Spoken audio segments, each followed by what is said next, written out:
నమస్కారం. భారత్ మాతాకి జై. భారతదేశంలో ఎమర్జెన్సీ విధించబడి ఈ రోజుకు 50 సంవత్సరాలు గడుస్తున్నాయి. అసలు ఈ ఎమర్జెన్సీ కాలం అంటే ఏంది? అప్పుడు 1975 జూన్ 25వ తారీఖు నాడు ఎమర్జెన్సీ విధించారు. ప్రజాస్వామ్యానికి పరిరక్షణకు ముప్పుంది, దేశ అంతర్గత భద్రతకు ముప్పుంది వంటి కొన్ని సాకులు చెప్పి ప్రజాస్వామ్యానికే కొట్లాడి తెచ్చుకున్న ప్రజాస్వామ్యానికే సంకెళ్ళు వేసే దిశగా, ప్రజల హక్కులను హరించే విధంగా, పత్రికా స్వేచ్ఛను హరించే విధంగా, అనేక స్వచ్ఛంద సంస్థల యొక్క హక్కులను హరించే విధంగా ఆ రోజు భారత ప్రధాని శ్రీమతి ఇందిరాగాంధీ గారు దేశ ప్రజల మీద అత్యవసరంగా విధించినటువంటి ఎమర్జెన్సీ కాలం, అత్యవసర పరిస్థితి.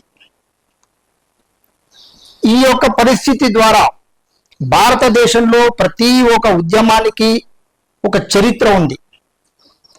బాబర్ అక్బర్ కాలం నుంచి భారతదేశం మీద దాడులు జరిపి ఇక్కడ ఉన్నటువంటి సంస్కృతిని, సాంప్రదాయాలను భగ్నం చేస్తూ, ఆర్థిక వనరులను కొల్లగొడుతూ, జనజీవనాన్ని అస్తవ్యస్తం చేసినటువంటి బహుమనీ సుల్తానులు మన మీద దాడి చేసిన దానికి ఒక చరిత్ర ఉంది.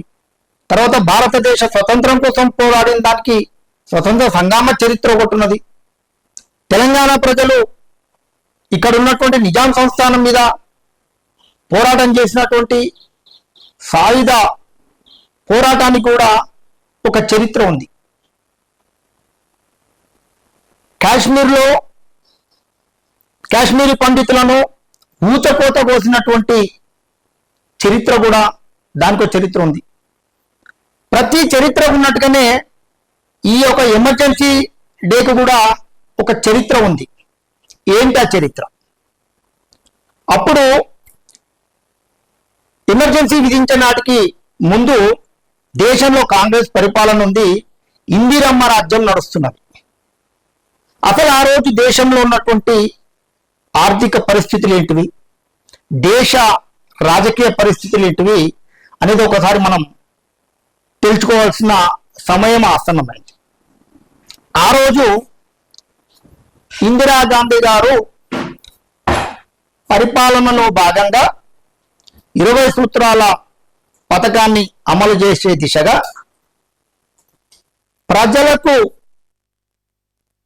ఇబ్బంది కలిగించే విధంగా, ప్రజా ఆగ్రహానికి గురయ్యేటటువంటి కొన్ని పథకాలను కూడా ఆ రోజు పార్లమెంటులో పూర్తి మెజారిటీ ఉంది. ప్రతిపక్షాలు అన్ని కలిపితే కూడా ఒక 60 స్థానాలకు మించి లేవు. కాబట్టి ఆ రోజు పార్లమెంటులో వాళ్ళు చేసిందే చట్టం, వాళ్ళు చేసిందే శాసనం. ఆ దిశగా ఉన్నప్పుడు 20 సూత్రాల పథకం అమలులో అనేక అవకతవకలు ఉన్నాయంటని చెప్పి నాటి లోకనాయకుడు జయప్రకాష్ నారాయణ గారు అన్ని రాజకీయ పార్టీలను, అన్ని రాజకీయ పక్షాలను ఏకం చేస్తూ ఒక సంపూర్ణ విప్లవ కార్యక్రమానికి పెద్ద ఎత్తున ఒక ఉద్యమానికి శ్రీకారం చుట్టిరాడు. ఈ ఉద్యమము భారతదేశం నలుమూలల కూడా వ్యాపించి అత్యంత ప్రజాదరణ పొందుతున్న పరిస్థితులు అవి. దానికి తోడుగా అదే 75వ సంవత్సరం పూర్వము గుజరాత్లో విద్యార్థులు మెస్సు ఛార్జీల విషయంలో ఆందోళన చేసుకుంటూ ఆ ఆందోళన కార్యక్రమాలు మొత్తం గుజరాత్ రాష్ట్రం అంతటా వ్యాపించి చివరకు గుజరాత్లో ఉన్న కాంగ్రెస్ ప్రభుత్వాన్ని, అసెంబ్లీని రద్దు చేసే వరకు ఆ పరిస్థితులు కొనసాగినాయి. అదే సందర్భంలో బీహార్లో సమస్తాపూర్లో అప్పటి రైల్వే శాఖ మంత్రివర్యులు ఒక బహిరంగ సభకు విచ్చేసినప్పుడు అక్కడ ఉన్నటువంటి ఆందోళనకారులు కొందరు ఆ బహిరంగ సభ మీద బాంబు విసిరినప్పుడు మంత్రి గారు, రైల్వే మంత్రి గారు ఆ బహిరంగ సభ స్థలంలోనే అక్కడికక్కడనే దుర్మరణం పాలైన పరిస్థితులు ఆ రోజు బీహార్లో సంభవించింది. 1971లో జరిగినటువంటి లోక్సభ ఎన్నికలలో ఉత్తరప్రదేశ్ రాయ్బరేలీ నియోజకవర్గం నుంచి అప్పటి ప్రధానమంత్రి వర్యులు ఇందిరాగాంధీ గారు లోక్సభ సభ్యురాలుగా ఎన్నికైనారు. ఆ ఎన్నిక అప్రజాస్వామికమంటూ అనైతికమంటూ అక్కడ ఉన్నటువంటి సోషలిస్టు నాయకులు రాజనారాయణ గారు అలహాబాద్ హైకోర్టులో ఈ ఎన్నిక చెల్లదంటూ ఒక పిటిషన్ వేయడం జరిగింది. అప్పుడు ఆ కోర్టులో ఇందిరాగాంధీ గారు కోర్టు బోనులెక్కి తన మీద వచ్చిన అభియోగాన్ని నిరూపించుకోవడానికి కోర్టు బోన్ ఎక్కాల్సిన పరిస్థితులు ఆ రోజు నెలకొన్నాయి. అలహాబాద్ హైకోర్టు 1975 జూన్ 12న అప్పుడున్నటువంటి జస్టిస్ జగన్మోహన్ లాల్ సిన్హా గారు రాయ్బరేలీలో జరిగినటువంటి ఎన్నికలో ఇందిరాగాంధీ గారు ఎన్నిక చెల్లదంటూ ఒక చారిత్రాత్మకమైన తీర్పునివ్వడం జరిగింది. అప్పుడు ఇందిరాగాంధీ గారితో పాటుగా దేశ ప్రజలందరూ విస్మయానికి గురైన పరిస్థితి. ఒక దేశ ప్రధాని ఎన్నిక రద్దయింది ప్రప్రథమంగా అంటని చెప్పి విస్మయానికి గురైనప్పుడు అప్పుడు ప్రధానమంత్రి గారు అత్యున్నతమైన న్యాయస్థానం సుప్రీంకోర్టును ఆశ్రయించాల్సిన పరిస్థితి ఏర్పడింది. సుప్రీంకోర్టులో కూడా అక్కడ అలహాబాద్ హైకోర్టు తీర్పును మీద నాకు స్టే ఇవ్వాలంటని చెప్పి ప్రధానమంత్రి ఇందిరాగాంధీ గారు వెళ్ళినప్పుడు ప్రధానమంత్రిగా మీరు లోక్సభ సభ్యుల ఆమోదంతో మీకు మద్దతు ఉంది కాబట్టి మీరు ప్రధానమంత్రిగా కొనసాగొచ్చు, కానీ రాయ్బరేలీ ఎన్నికల్లో మీరు చెల్లదని కోర్టు తీర్పిచ్చిన సందర్భంగా మీరు పార్లమెంటు సభ్యులుగా మీరు పార్లమెంట్లో ఉన్నటువంటి మీ హక్కును కోల్పోతారు, మీ ఓటు హక్కును కోల్పోతారు అంటని చెప్పి కొన్ని షరతులతో కూడినటువంటి వాటిని విధిస్తూ స్టే ఇవ్వడం జరిగింది. ఆ తర్వాత 20 సూత్రాల అమలు కార్యక్రమంలో భాగంగా కుటుంబ నియంత్రణ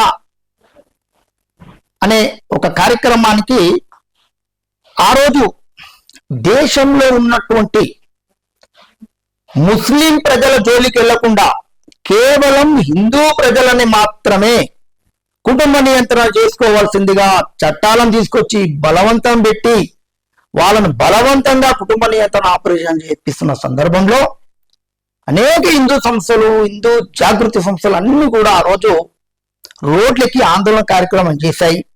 అందులో ప్రప్రథమంగా రాష్ట్రీయ స్వయం సేవక్ వంటి అనేక సంస్థలు ఆ రోజు రోడ్డెక్కి ఆందోళన కార్యక్రమం చేపడుతుంది. గుజరాత్ లో రద్దయిన ప్రభుత్వ స్థానంలో ఎన్నికలు జరిగితే కాంగ్రెస్ పార్టీ ఘోర పరాజయం పాలైంది. అక్కడ జనతా మోర్చా అనే పార్టీ అధికారంలోకి వచ్చింది. అలాగే రాయ్బరేలీ లోక్సభ ఎన్నిక రద్దు కావడము, జయప్రకాష్ నారాయణ గారి సంపూర్ణ విప్లవానికి దేశవ్యాప్తంగా మద్దతు లభించడము, అన్ని రాజకీయ పార్టీలు కలిసి లోక్ సంఘర్షణ సమితి అని ఏర్పాటు చేసుకోవడము,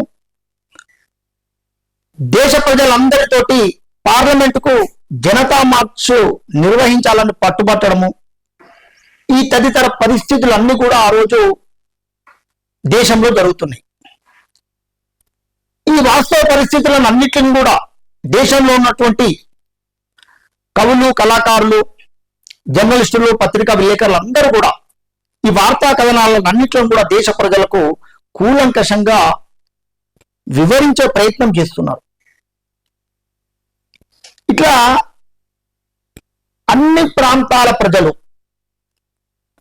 అన్ని వర్గాల ప్రజలు, అన్ని వైపుల నుండి దేశం నలుమూలల నుంచి ఇందిరాగాంధీ గారిని అనేక సమస్యలలో ఇరకాటంలో పడేసే సందర్భం ఆసన్నమైంది. అక్కడ ప్రధానిగా మీరు పరిపాలించే నైతిక హక్కు లేదని, గద్దె దిగిపోవాలని దేశంలో ఉన్న రాజకీయ పార్టీలన్నీ, దేశ ప్రజలు ఎక్కువ మంది అందరు కలిపి 1975 జూన్ 24 తారీఖు నాడు ఢిల్లీలోని రామ్లీలా మైదానంలో భారీ బహిరంగ సభ పెట్టారు.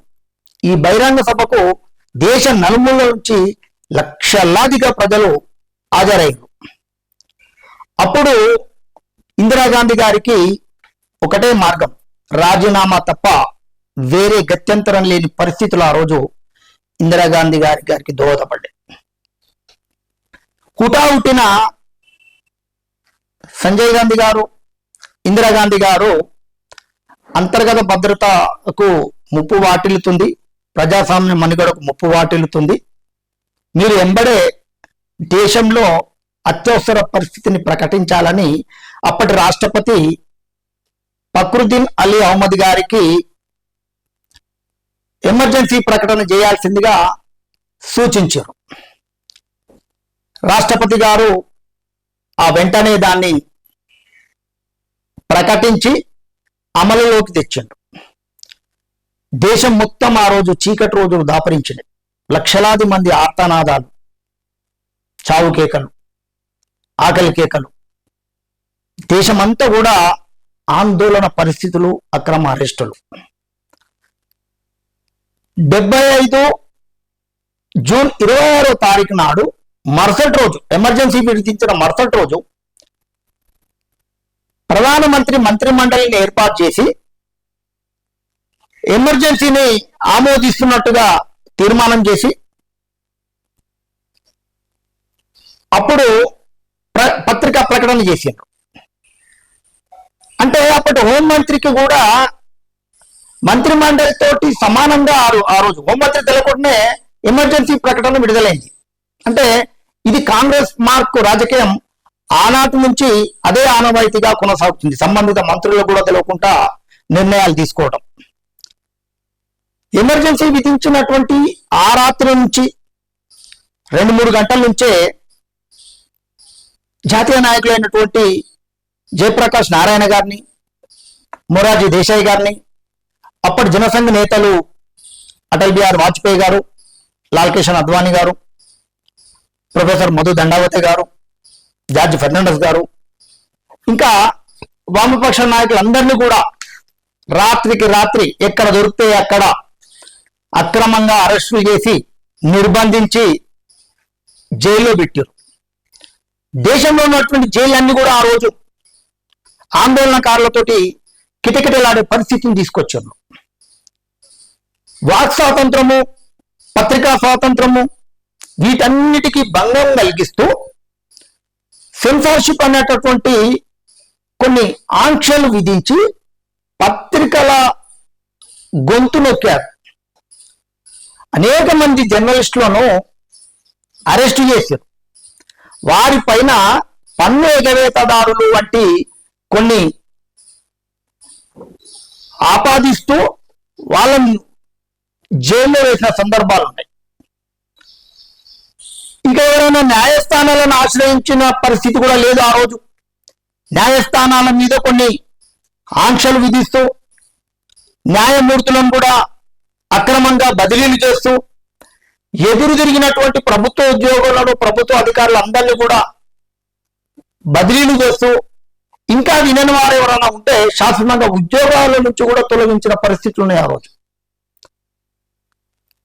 మీసా చట్టాన్ని తీసుకొచ్చి ఆ రోజు ఎవరిని పడితే వారిని అరెస్టు చేసే అధికారం పొంది అనేక మంది, లక్షలాది మందిని, యువకులను నిర్బంధించి, ఆ నిర్బంధించిన యువకులకు వెంటనే కుటుంబ నియంత్రణ ఆపరేషన్ బలవంతంగా చేసి రోడ్డు మీదకి వదిలేసిన పరిస్థితి ఆ రోజు ఎమర్జెన్సీ చీకటి రోజుల్లో గడిపిన రోజులు ఉన్నాయి. ఆ రోజు ఈ దురాగతాలన్నిటిని కూడా ఎండగడుతున్నటువంటి ఆర్ఎస్ఎస్ వంటి 26 సంస్థల మీద ఆ రోజు శాశ్వత నిషేధాన్ని విధించారు. ఆ రోజు ఎక్కడ కూడా ఆందోళన చేస్తున్నటువంటి ఆ సంస్థల యొక్క నాయకులను, మద్దతుదారులందరినీ కూడా తీసుకుపోయి జైల్లో నిర్బంధించిన రోజులు ఉన్నాయి. ఆ రోజు వీరి ఆగడాల లాస్ట్కు చిత్ర పరిశ్రమ మీద కూడా ఎమర్జెన్సీ రోజుల్లో అనేక ఆంక్షలు విధించారు. 20 సూత్రాల పథకం అమలు బాగుందంటని చెప్పి మీరు ప్రచారం చేయాలని చెప్పి ఆదేశాలు ఇచ్చినప్పుడు ఎవరైతే ఇన్ని నాయకులు ఉన్నారో, హీరోలు ఎవరైతే వారి మాట విన్నప్పుడు వాళ్ళ చిత్రాలను నిషేధించడం, వాళ్ళ చిత్రాలు విడుదల కాకుండా చేయడము, ఇలా అనేక చేశారు. ఆ సందర్భంలో ఇందిరాగాంధీ గారు మీద వ్యతిరేకతతో వచ్చినటువంటి ఒక 2-3 చలనచిత్రాలు, ఉదాహరణకు అంది, కిస్సాకా కూచి అనేక సినిమాలు వస్తే వాటిని విడుదల కాకుండా పూర్తిగా నిషేధించిన సందర్భాల్లో ఆ రోజులు ఉన్నాయి. ఇట్లా రాజకీయ నాయకులు, సామాజికవేత్తలు, కవులు, కళాకారులు, జర్నలిస్టులు, ఇట్లా సాధారణ ప్రజలు లక్షలాది మంది జైళ్ల పాలయ్యారు, అరెస్ట్ అయ్యారు. దాదాపు 10 లక్షల మంది వాళ్ళు ఉద్యోగాలు కోల్పోయి వీధిన పడ్డారు. 21 నెలల పాటు సంజయ్ గాంధీ గారు, ఇందిరాగాంధీ గారు వారి అక్రమాలను, ఆగడాలను అట్లనే కొనసాగిస్తూ 21 నెలల పాటు పైచాచికమైన ఆనందాన్ని పొందారు. ఎంత పెద్ద ఉద్యమానికైనా, ఎంత పెద్ద దానికైనా అంతిమంగా ప్రజా ఉద్యమానికి తలొగ్గి అప్పుడున్నటువంటి 1977లో 21 నెలల తర్వాత జనవరిలో పార్లమెంటును రద్దు చేసి మార్చిలో ఎన్నికలు నిర్వహించింది భారత ప్రభుత్వం. దేశ ప్రజల ఆగ్రహానికి గురైనటువంటి సంజయ్ గాంధీ గారు, ఇందిరాగాంధీ గారు ఆ ఎన్నికలలో ఓటమి పాలయ్యారు. వారితో పాటుగా కాంగ్రెస్ పార్టీ కూడా కేంద్రం నుంచి గద్దె దిగాల్సిన పరిస్థితి వచ్చింది. తొలిసారిగా దేశంలో ఒక కాంగ్రెసేతర ప్రభుత్వం, జనతా ప్రభుత్వం, జనతా పార్టీ ఆ రోజు అధికారంలోకి వచ్చింది. 2 ఏళ్ల పాలన కొనసాగినాక అప్పటి ప్రతిపక్ష నాయకురాలు మాజీ ప్రధాని ఇందిరాగాంధీ గారు అనేక కుట్రలు చేసి, కుతంత్రాలు చేసి ఆ ప్రభుత్వాన్ని, జనతా ప్రభుత్వాన్ని 2గా చీల్చి చివరకు ప్రభుత్వాన్ని పడగొట్టి మళ్ళీ అధికారంలోకి వచ్చింది. మళ్ళీ అధికారంలోకి వచ్చినప్పటికీ అప్పటికే దేశ ప్రజలందరూ కూడా విసికి వేసారి ఉన్నారు. అదే సందర్భంలో ఆ వెంటనే 1980లో భారతీయ జనతా పార్టీ ఆవిర్భవించింది. ఈ రోజు దేశంలోనే అత్యంత ప్రజాదరణ కలిగినటువంటి పార్టీగా విరాజిల్లుతుంది. ఇంకా ఎమర్జెన్సీ కాలంలో వెలుగు చూడని చీకటి కోణాలు ఇంకా ఎన్నో ఉన్నాయి.